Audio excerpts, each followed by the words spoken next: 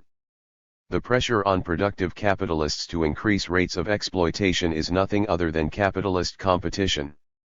As each capitalist acts to secure his or her own position as a surplus labor appropriator, their actions threaten the abilities of other capitalists to secure their positions.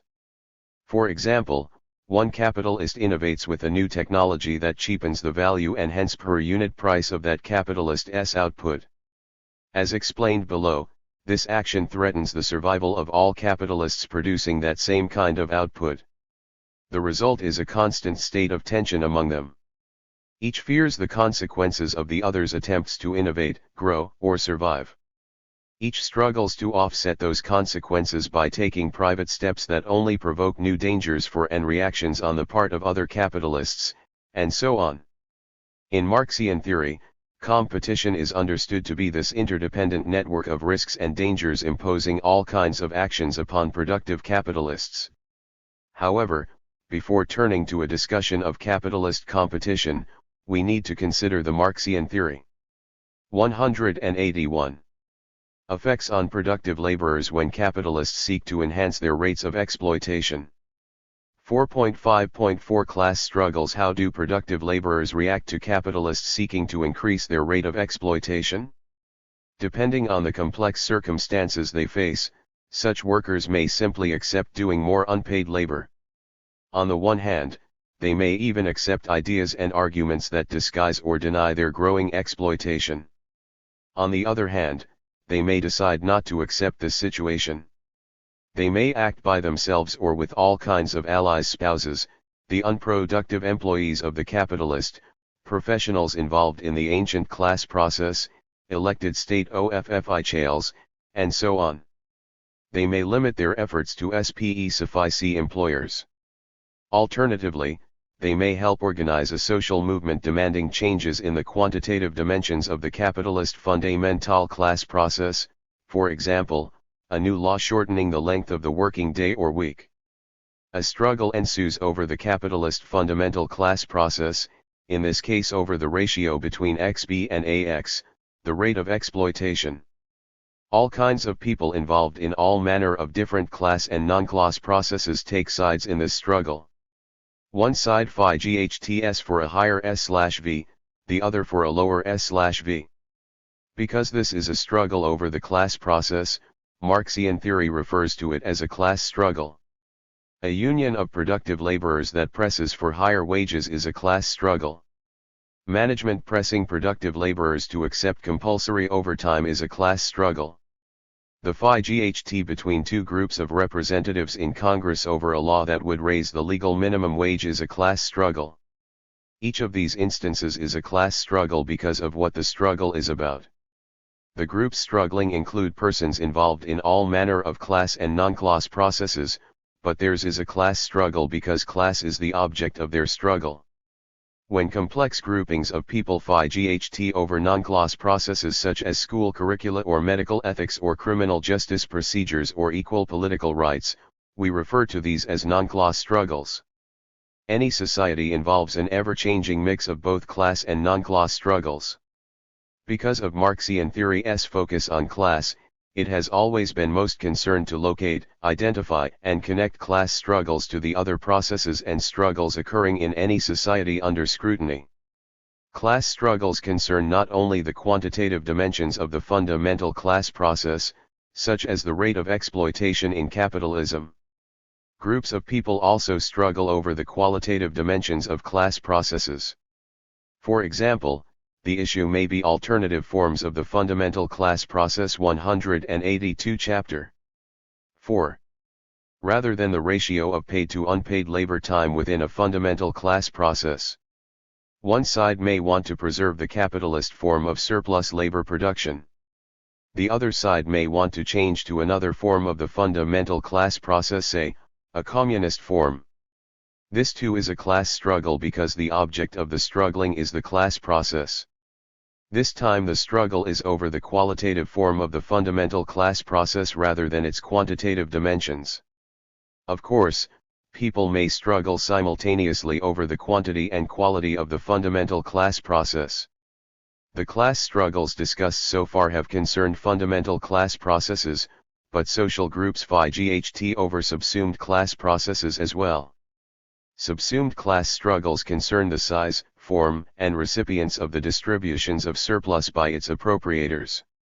For example, Section 4.7 below shows how capitalism includes subsumed class struggles over the interest payments productive capitalists make to bankers to secure their access to credit.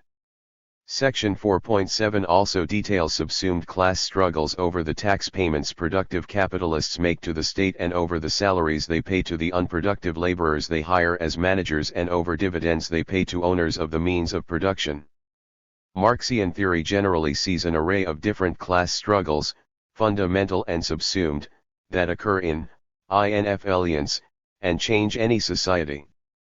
Those struggles concern either the quantitative or the qualitative dimensions of either class process or both.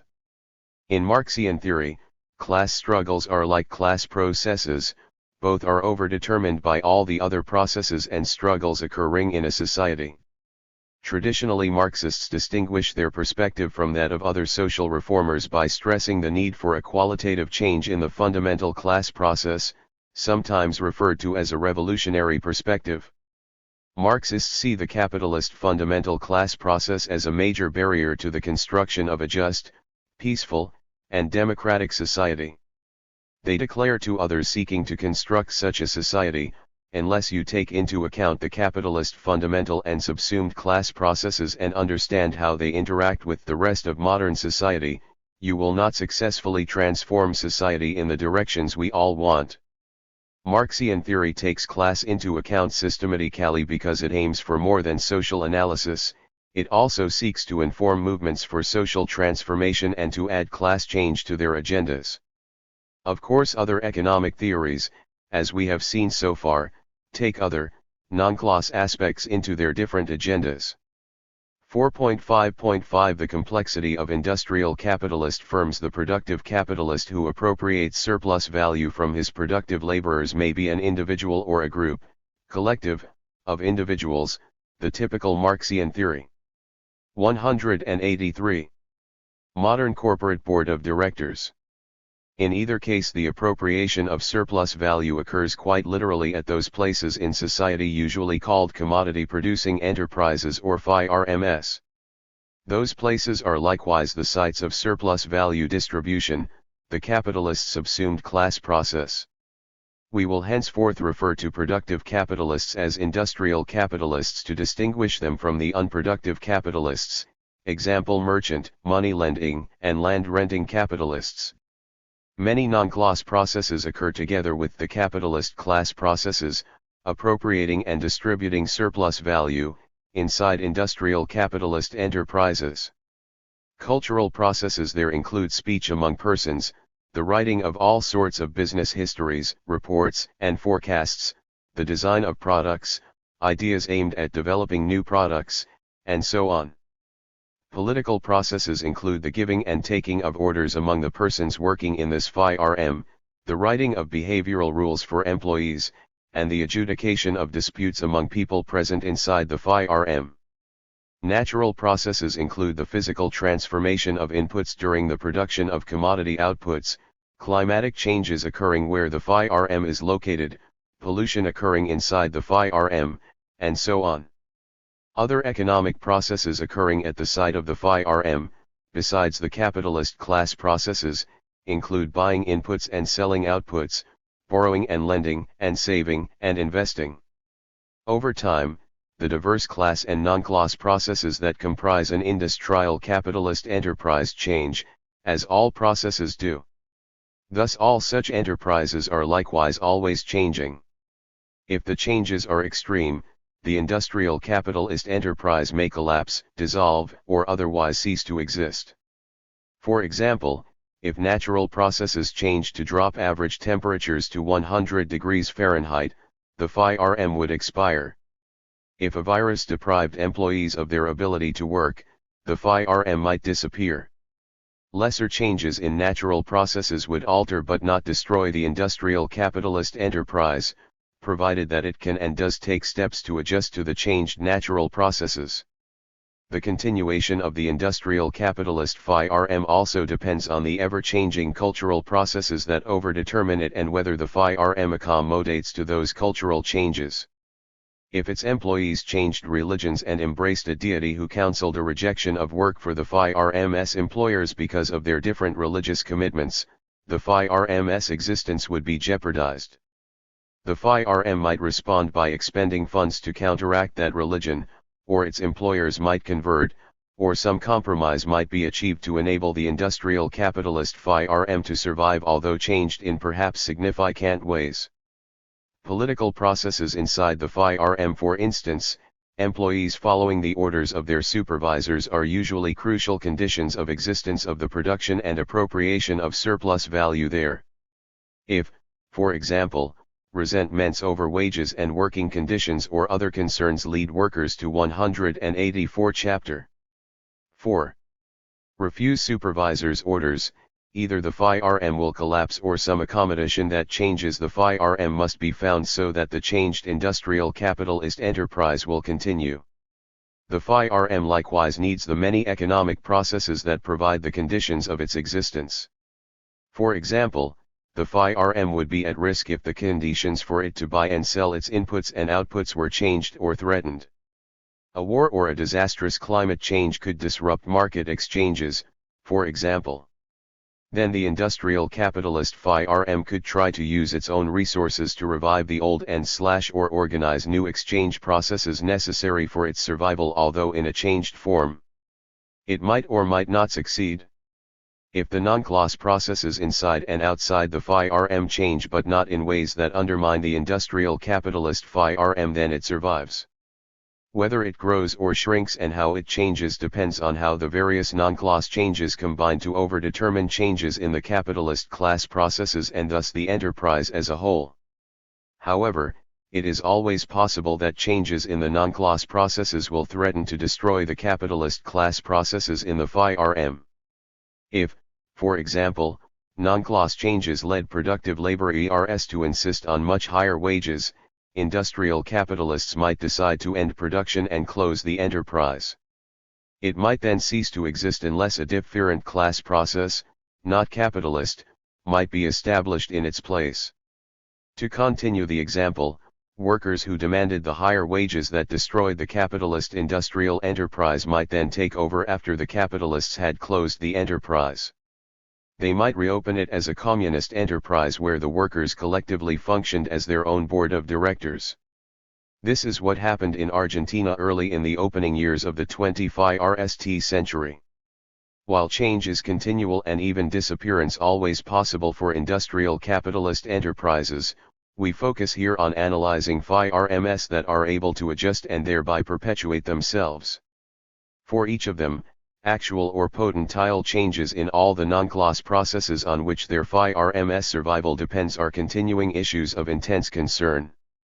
When changes in those processes appear to threaten the FIRMs capitalist class processes, the industrial capitalist must act to deflect the threat by adding to, removing, or differently changing non-class processes. Moreover, industrial capitalists quickly figure out that at times the best defense is a good offense. Part of their adjustment is to actively alter various non-class processes not only aimed at ensuring the enterprise's survival and growth but also forestalling and discouraging potentially threatening actions on the part of other industrial capitalists. To undertake these actions, any industrial capitalist needs a regular flow of resources to be able to adjust to threatening changes in non-class processes and to mount offensive changes. Such a flow of resources is the surplus value Marxian theory. 185. Appropriated from productive laborers. The industrial capitalist appropriator then distributes it in ways intended to secure and expand the FIRMs capitalist class processes. The capitalist fundamental class process provides the surplus that enables the subsumed class process. The latter distributes the surplus with the aim of thereby reproducing the capitalist fundamental class process. The two kinds of capitalist class processes, fundamental and subsumed, depend on and enable one another. They are conditions of each other's existence. 4.5.6 Competition arises among industrial capitalist FIRMs because one FIRM's actions to secure its own survival often jeopardize other FIRMs' reproduction. This need not necessarily reflect the intentions of any capitalist. Rather, the structure of class and non-class processes within which all capitalists function make certain efforts at self-reproduction by one capitalist threaten the survival of others. The resulting struggles among industrial capitalists, as each seeks to survive the consequences of others' efforts to survive, are collectively labeled competition.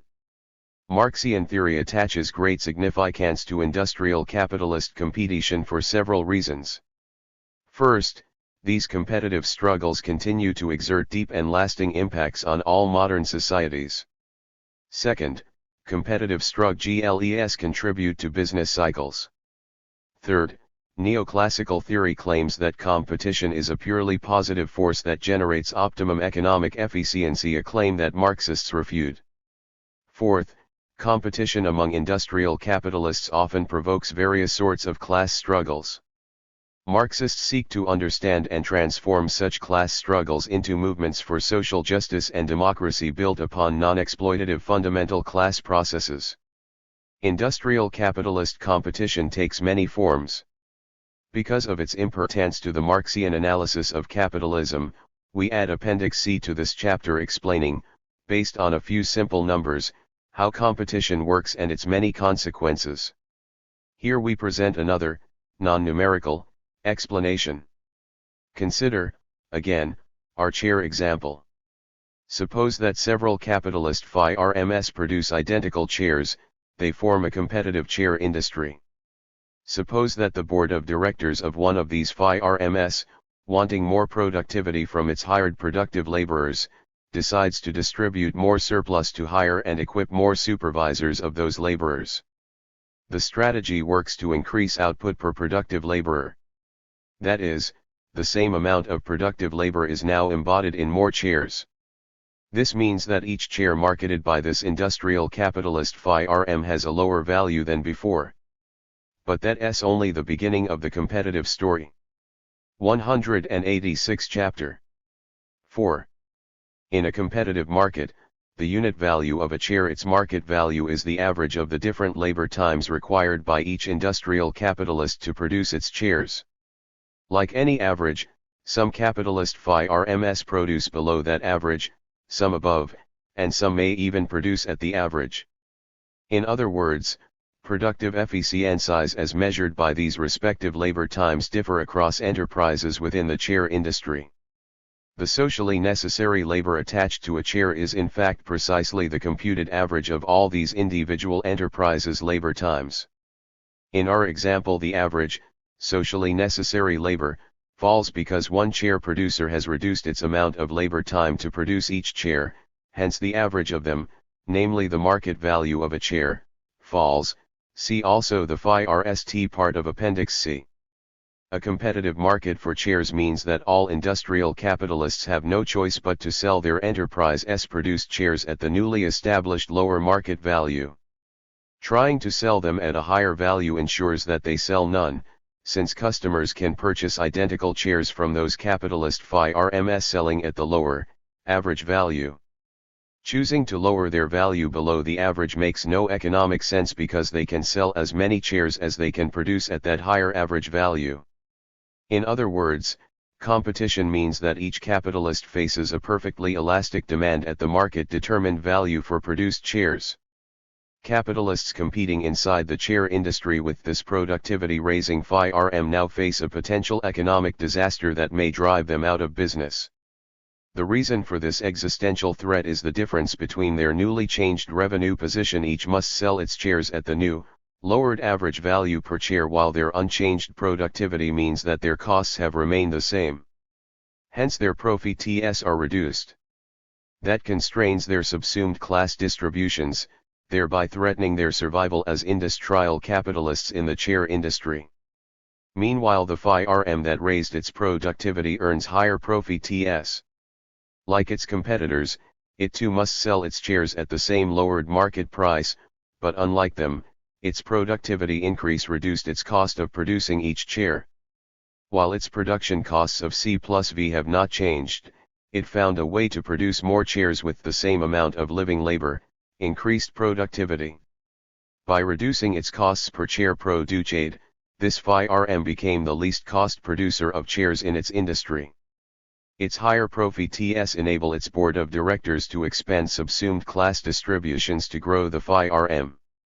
The result of such productivity improvement is stark. The competitive markets literally redistribute surplus value from the least to the more efficient capitalist firms within industries. Appendix C. Marx calls the extra profits earned by the latter a super profit.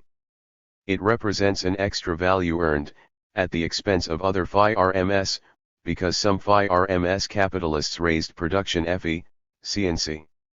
It is important not to conflate these two very different sources of value. Marxian theory. 187.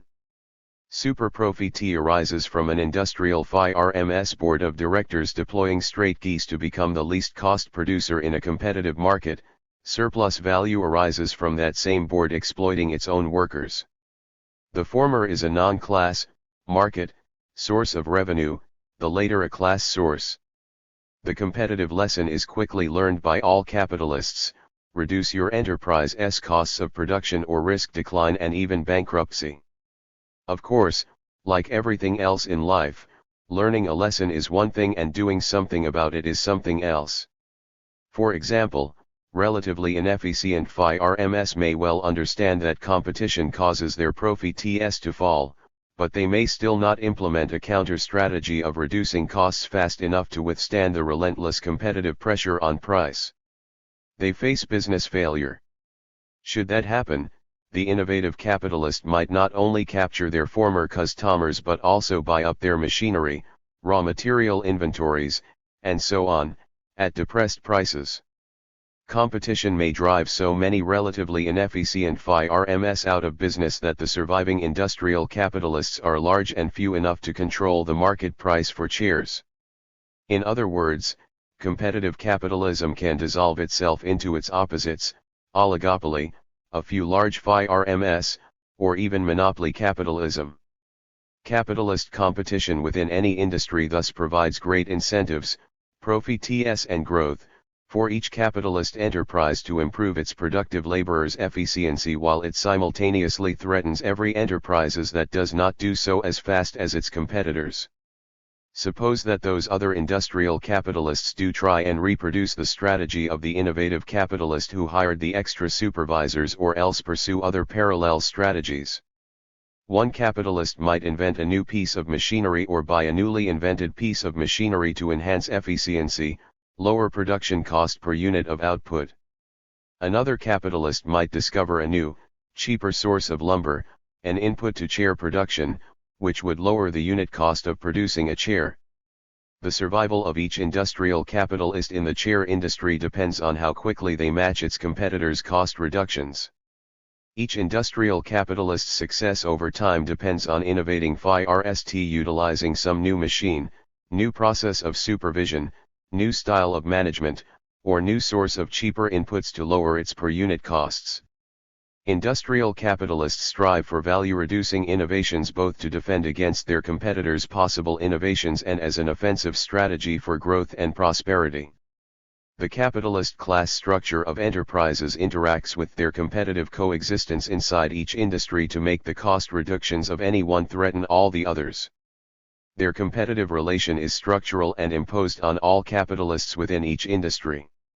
Some individual capitalists internalize this requirement and adjust their personalities, consciously or unconsciously. Capitalist competition does not result from particular human traits, it is more the reverse. 188 Chapter 4.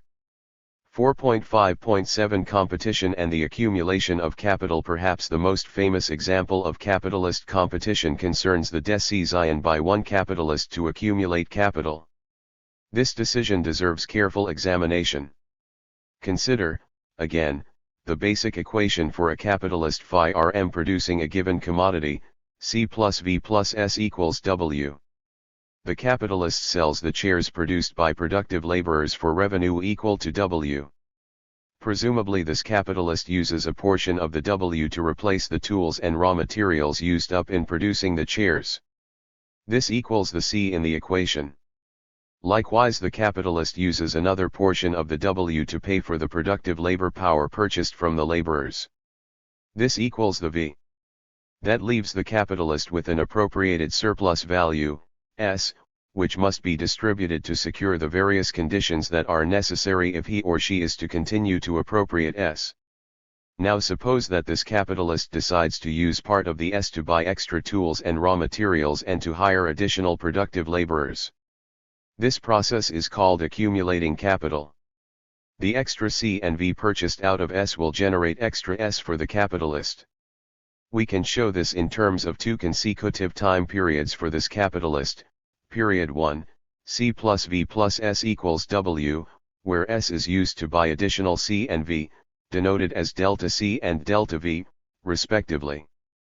Period 2, C plus V plus delta C plus delta V plus delta S equals W plus delta W. This second equation shows the capitalist using up and replacing more tools and raw materials, C plus delta C, and hiring more labor power, V plus delta V. These expanded input costs represent capital accumulation. However, since more productive laborers generate correspondingly more value, the capitalist also appropriates additional surplus value, delta S. Thus the accumulation of capital augments the mass of appropriated surplus value from S to S plus delta S. The capitalist's goal in accumulating capital is clear: the more surplus the capitalist appropriates over time, S plus delta S, the more to distribute in subsumed class payments to secure the conditions of the phi RMS survival. And, again, the reaction of competing capitalists is to see danger immediately. The accumulating capitalist may use the additional surplus to buy an expensive new machine or hire more supervisory personnel that non-accumulating capitalists might not be able to afford. Their increased productivity, lowered average cost of production, will set off new competitive pressures on all competing phi RMS who cannot afford to replicate them. Marxian theory. 189. It does not matter that the capitalist who THIRD adds supervisors, or buys new machines, or accumulates capital does not intend to trouble the existence of competing capitalists and simply acts to secure the enterprise's survival and growth. Whatever the intention, each capitalist's private action impacts all other competing capitalists. Hence competing capitalists are and feel threatened by the dangerous possibilities occasioned by the THIRD capitalist's accumulation of capital. Moreover, competing capitalists will then likely take comparable steps. They too will hire more supervisors, and/or buy new machines, and/or accumulate capital. They may take still other steps to enhance their security, find new ways to distribute their surplus value to subsumed classes. Those steps will, for all the same reasons, threaten the THIRD capitalist, who in turn will take more steps. Competition is this never-ending, mutually threatening struggle among capitalists in each industry to survive. One of the most interesting results of this competition among capitalists within each industry is that it drives down the value per unit of that industry's output. As competitors replicate or outdo one another, they reduce the average amount of socially necessary labor required to produce a unit of the industry's output. The process is visible in the history of commodity values wherever capitalism takes hold. In recent times, consider the tendency for market prices of computers, cell phones, electronic games, high-definition TV sets, etc., to fall. As we will see below, the fall in unit output values has its economic consequences for capitalist competition, the flow of capital among industries, and other aspects of the entire capitalist system including the business cycle. 4.6 Capitalist economies and social development in the Marxian theory elaborated here. The interaction of the capitalist fundamental class process and the commodity exchange process, markets, not only generates competition but also plays an important, broader role in shaping modern history. Marx began the analysis of that role and it was developed much further by later Marxists. They sought to demonstrate the analytical reach and power of Marx's class theory by using it to construct explanations of the growth of the modern international economy, the distribution of income in capitalist societies, and the boom-bust cycles that afflict capitalist economies. Briefly, why considering their arguments here can provide an introduction to the broader structure and implications of Marxian theory. 4.6.1 Growth of a capitalist world economy. As competition among industrial capitalists drives down the per unit prices of commodities, the social consequences are very significant. Ever cheapening 190 Chapter 4. Commodities present ever widening opportunities for selling these commodities. Marx attached great importance to this remarkable feature of capitalism. Wherever it took hold, the productive capitalists eventually realized that falling commodity values opened new marketing possibilities where such cheaper commodities might be sold. In the 18th and 19th centuries, for example, the falling values of their textile commodities led British capitalists to seek and find worldwide markets for them. Locally produced textiles in continental Europe, Asia, Africa, and the Americas had to compete with ever cheaper British textiles.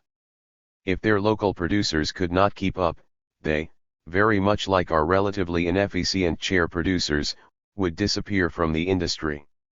In fact, many did, since they were unable to compete with British textiles. Capitalist competition helps secure the continuation and growth of the capitalist fundamental class process by cheapening its commodity outputs and thereby winning more markets for their sale.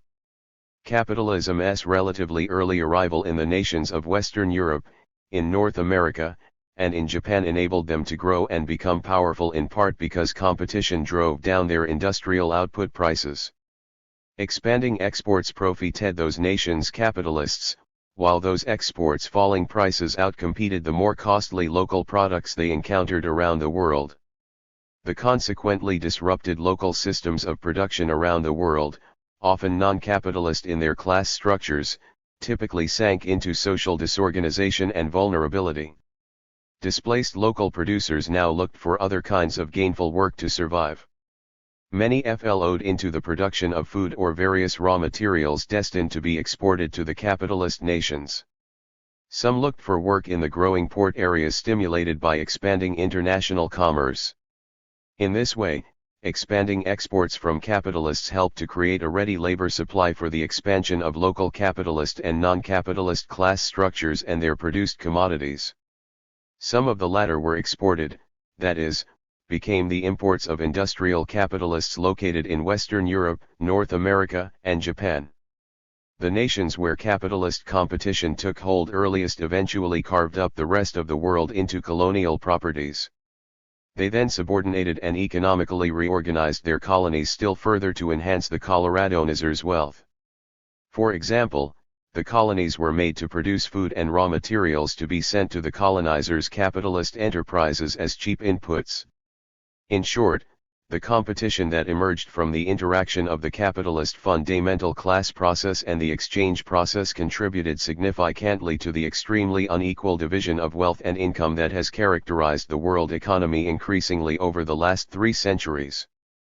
The last 2 centuries might well be called the era of capitalist growth toward world dominance, a global capitalist market and economy. The disruption and destruction of many non-capitalist class structures in Europe's colonies. Marxian theory 191 was a continuation of what had occurred earlier inside Europe during the long transition from feudalism to capitalism. Then new capitalist industries in urban centers had sold their commodities to mostly feudal agricultural hinterlands, disrupting their traditional production systems. Waves of unemployed and displaced rural people moved to the cities and, to survive there, sold their labor power to industrial capitalists. As capitalist competition spurred further growth-seeking foreign as well as domestic market expansion, such domestic migrations evolved into vast international migrations. The economic histories of the United States and the United Kingdom, for example, are inseparable from this combination of inter-NAL and international migration. Drawn from dissolving old and often non-capitalist class structures, the migrations continue to this day. They are now both international and domestic, example as in the mass internal migrations characterizing contemporary China. The disruption of societies based on non-capitalist class structures became still more intense in the later 19th and in the 20th century. Then capitalist commodity exports were joined by exports of capital itself. Driven as always by the competition their class structure compels, industrial capitalists in Western Europe, North America, and Japan established investments in the rest of the world. Beyond shipping food and raw materials back to their capitalist centers, they erected factories in Asia, Africa, and Latin America to exploit lower wage levels there. Colonial governments dutifully obliged by establishing and maintaining profitable conditions for such investments. Even after colonial power had given way to local, nominally independent regimes, the desperate economic circumstances of these governments, legacies of Colorado nihilism, led most of them to continue to invite, subsidize, and protect foreign industrial capitalist investments. In some of the colonial and post-colonial societies, social crises prompted by capitalist commodity exports and later by capital exports generated a different response. Their link to European capitalism was itself identified as the problem, the source of their crisis. Their solution would be to break away from the capitalist world market. The Soviet Union, China, Cuba, and many other countries pursued this alternative for at least the early phases of their modern histories. They aimed to create the space for rapid internal economic development by largely cutting themselves off from world capitalism, at least initially. They did this by replacing privately owned factories, land, and equipment, often owned by foreign capitalist enterprises, with collectivized, publicly owned property. They likewise minimized or strictly controlled trade with capitalist countries and rejected foreign private capitalist investment in their countries. Later, if and when they had achieved the scale and wealth to profit from a return to participation in the world market, they might do so, although often with many controls still in place. 192 Chapter 4. For many decades such countries closed themselves off, more or less, from global markets. Capitalist competition and accumulation thereby produced their own limitations and obstacles via the reactions they provoked. Even where socialism and communism did not literally close parts of the world to capitalist enterprise, Many so-called third world countries, especially after 1960, demanded better returns from participating in the world market. Some tried to do that by controlling their export prices through cartels like OPEC for petroleum or the International Coffee Agreement. Or they threatened to discontinue paying off the massive debts incurred as part of their economic dilemmas before 1970. In the last 20 years there have been widening discussions about reorganizing the world economy to alleviate the disruptive, accumulated inequalities and tensions attending the evolution of the capitalist world market. The capitalist fundamental class process, interacting with markets and competition, contributed much to the formation of a truly world or global economy for the first time in human history.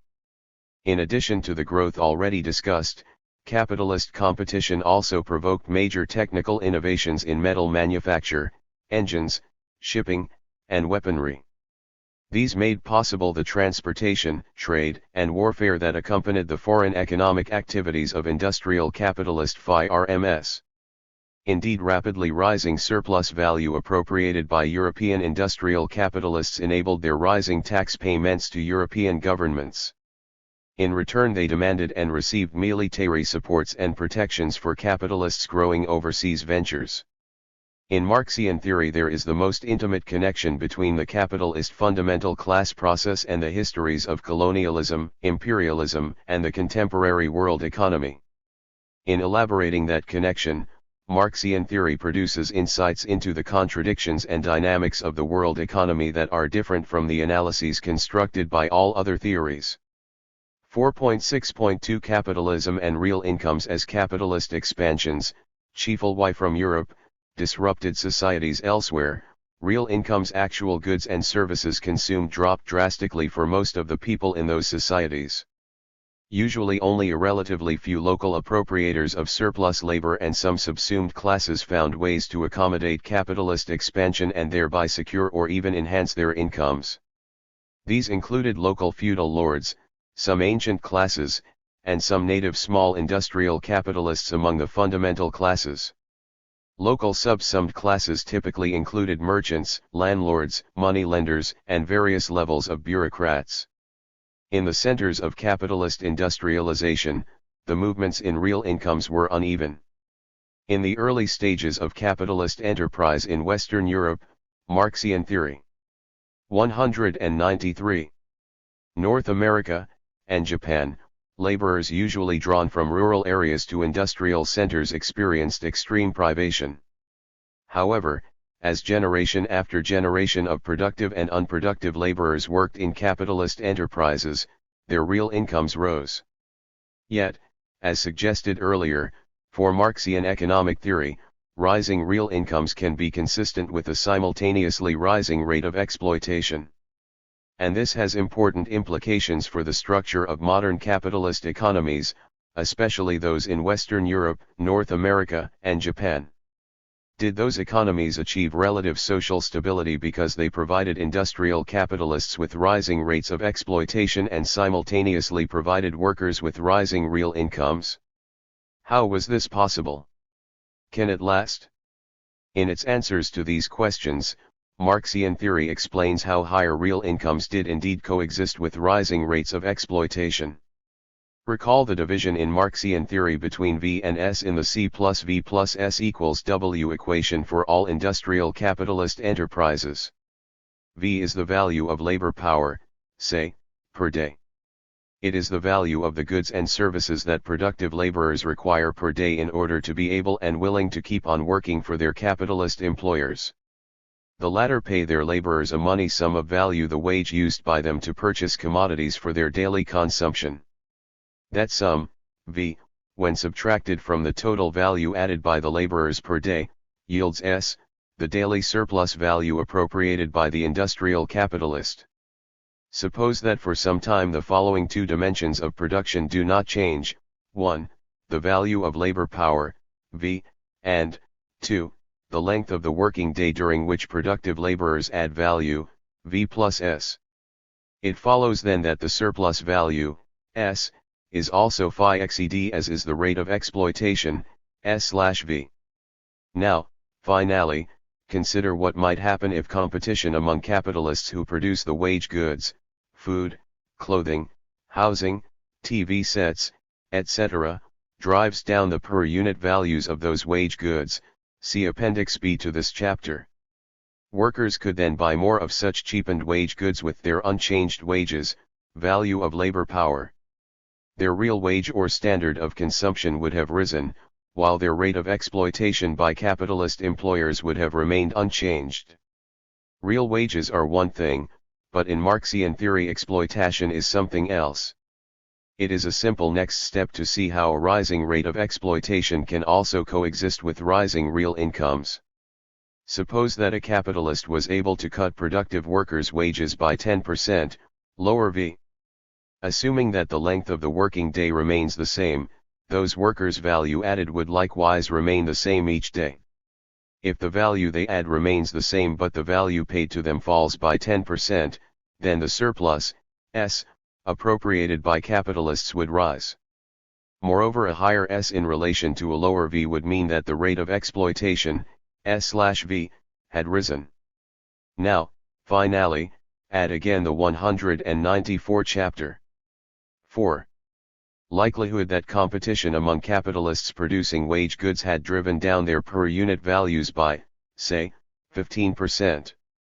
The workers who had 10% less value as their wages and were thus more exploited than before would still have a higher level of consumption because the values of the wage goods they purchase has fallen further, namely by 15%, see Appendix D to this chapter. From the standpoint of Marxian theory, this last situation has existed in the centers of capitalist enterprise for the last 100 years. The value of labor power fell faster than the length of the working day was shortened, so that the surplus portion of the day's labor rose relatively. The S/V ratio exploitation therefore also rose.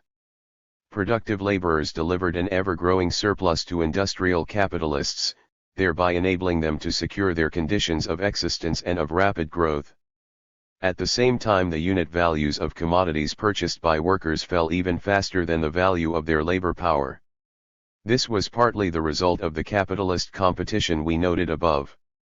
It was also partly the result of capitalist expansion to the rest of the world where new, cheaper sources of food and raw materials were colonized, exploited, and brought back home to permit cheaper commodities to be produced. The last 100 years thus brought rising real incomes for most workers in the capitalist centers even as their exploitation intensified and workers' real incomes in the rest of the world declined. By these means, capitalist class relations were reproduced and extended where they had first arrived.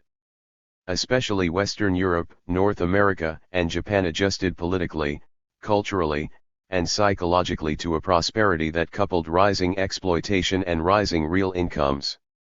On the one hand, this yielded unprecedented wealth, power, and global predominance for the industrial capitalists and governments of these societies.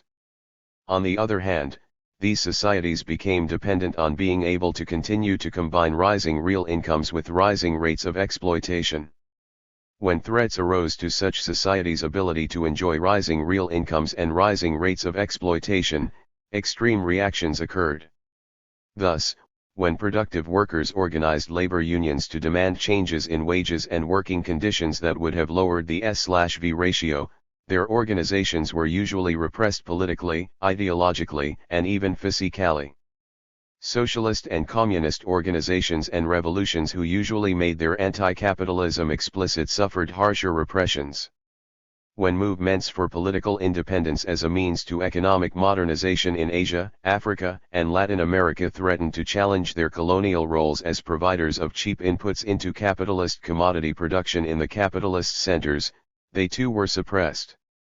The responses of nations in these capitalist centers to all such possible threats to the prosperity of their class structures contributed to local, national Marxian theory. 195. And international social tensions, disruptions, and twice in the 20th century the cataclysms of World War. These in turn generated new and formidable obstacles to the continuation of those societies' capitalist structures. Thus, the two world wars played major roles first in forming, 1917 and thereafter, and then in expanding, 1945 and thereafter, the communist group of nations who were critical of and opposed to capitalism. The world wars also destroyed vast numbers of workers as well as capital equipment and infrastructure in the warring capitalist center countries, weakening their capacity to hold on to their colonial empires. Meanwhile, the repression of independence movements in Asia, Africa, and Latin America before the 1960s and 1970s provoked the determination in many countries there to fight for independence and to improve their economic conditions if necessary at the expense of advanced capitalist economies. The arresting irony in this class-focused history of capitalism is that the strivings of industrial capitalists to secure their conditions of existence undermined as much as they reproduced them. These are some of the internal contradictions of capitalism. Another set of capitalist contradictions, to which Marx devoted considerable attention in Capital, generate the periodic disruptive cycles or crises that result from capitalist competition. Marxian theory's treatment of these cycles demonstrates further insights such class analysis makes possible. 4.6.3 Cycles or Crises of Capitalist Economies. Marx was not the first observer to note capitalist economies' cyclical ups and downs, what economists call recessions and recoveries and most people call booms and busts. However, Marxian theory offers a distinctive explanation for their occurrence. We can sketch the complex overdetermination of cycles, building upon preliminary notions presented by Marx in Capital and further developed earlier in this chapter. Cycles are periods of time in which capitalist economies undergo a phased shift from one set of conditions to a roughly opposite set. In the boom, prosperity, or upswing phase, the distinguishing economic phenomena include falling unemployment, rising quantities of output, capital accumulation, growing commodity sales, and rising incomes. In the bust, recessionary, or downswing phase, the distinguishing signs include rising layoffs, falling output, disaccumulation, shrinking sales, and diminishing incomes. Over the history of capitalist economies, both phases show varying durations and degrees of movement. Upswings can be larger and last longer than downswings. Capitalists speak of such periods as long-run booms, or, alternatively, the opposite can occur, in which case the word depression is often heard. The cycles of capitalist economies have persisted despite the varied policies invented to 196 Chapter 4. Eliminate them. They have provoked many economists to interpret and explain their recurrence. Nor are capitalist cycles merely matters for economists' special interests. Urgent practical concerns motivate efforts at explanation.